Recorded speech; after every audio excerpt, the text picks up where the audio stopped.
బిడ్డకు చిన్న జ్వరం వస్తేనే మనం ప్రపంచాన్ని మర్చిపోతాం కదా! కానీ కళ్ళ ముందు తన బిడ్డ నీరసంగా పడుకున్నా, గుండె నిండా ఆందోళన ఉన్నా, అవన్నీ ఇంట్లోనే వదిలేసి మీ పిల్లల భవిష్యత్తు కోసం చిరునవ్వుతో క్లాస్ రూమ్‌కొచ్చే ఒక వ్యక్తి గురించి ఎప్పుడైనా ఆలోచించారా? లోకానికి తను ఒక టీచర్. కానీ ఆ టీచర్‌కి కూడా ఒక ఇల్లు ఉంటుంది, ఒక కుటుంబం ఉంటుంది. తన సొంత బిడ్డకు ఒంట్లో బాగోలేకపోయినా క్లాస్‌లో ఉన్న వందలాది మంది పిల్లల భవిష్యత్తు కోసం తన బాధను ఇంట్లోనే వదిలేసి స్కూల్‌కి వచ్చే మనసు ఆమెది. ప్రైవేటు టీచర్ అంటే కేవలం 9 నుండి 4 వరకు ఉద్యోగం చేయడం కాదు.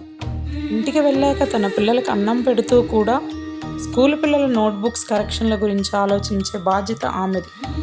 అందరి పిల్లల ప్రోగ్రెస్ రిపోర్ట్స్‌లో మార్కులు నింపుతూ తన పిల్లలతో గడిపే సమయాన్ని మాత్రం త్యాగం చేస్తున్నానని ఆమె పడే ఆవేదన ఎవరికి అర్థమవుతుంది? మీరు స్కూల్‌కి వచ్చి మా వాడు చదవడం లేదు అని ఫిర్యాదు చేసినప్పుడు